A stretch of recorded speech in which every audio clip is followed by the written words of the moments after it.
Orain aurkeztu duen proiektua Leintz Bailarako ekiola izan da, bai.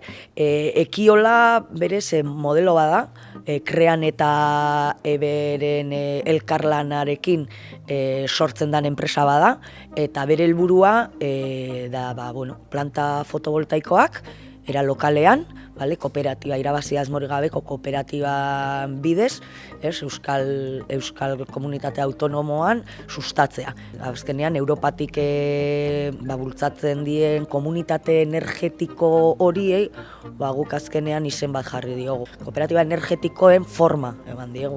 Proiektu honen nahi duena da, jenteari aukera ematea, kooperatiba horietan baskide izan da, euren energia, euren herritik, kontsumogunetik gertu egongo dan planta fotovoltaiko baten sortzeko aukera. Eurak guk, biztanle bezala, kooperatibatan bazkide izan da, gure energia guk sortzea, gure herritik gertu, era lokalean eta era berriztagarrian.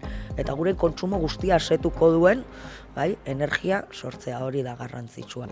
Naiz eta proiektu txikixek izan, azken baten Euskadin oso kontsumitzaile handixe gara, energia asko kontsumitzen dugu, baina proiektu txiki askokin proiektu handi baten geinka, ezta? Eta gainera, ekiolak bereizgarritasun garrantzitsu bat dauka.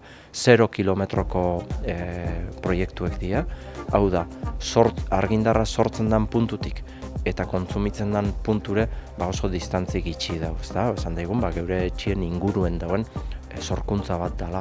Eta gero gainera, bereizgarritasun garrantzitsu bategaz.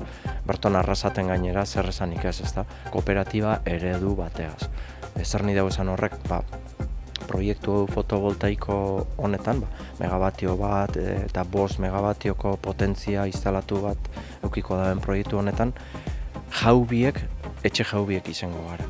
Hau da, nik nire etxen kontsumitzen duten energia baino gehiago ezingo dut euki proiektu honetan, baina premia hori asetuko dauen proiektu edo zatixe neuria izango da. Kasu honetan Leintz Bailarako kasuan, polo garaian dagoen partzela da, dotazio oso dotazionala daukana, aurrikusten du, instalakuntzak bertan jarri aldia, bertako arrasateko planeamentuak aurrikusten du hori, aurrikusten du 9 hilabeteko epian, funtzionamentuan, operazioan izango dela 450 familiei energia eskaintzen.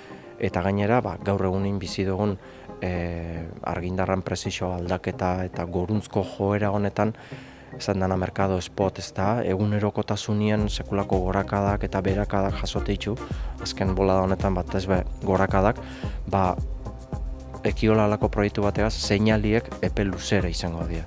Orduan, bermatzen dugune baitxe da, presizio argindarrana oso egonkorra izango dela.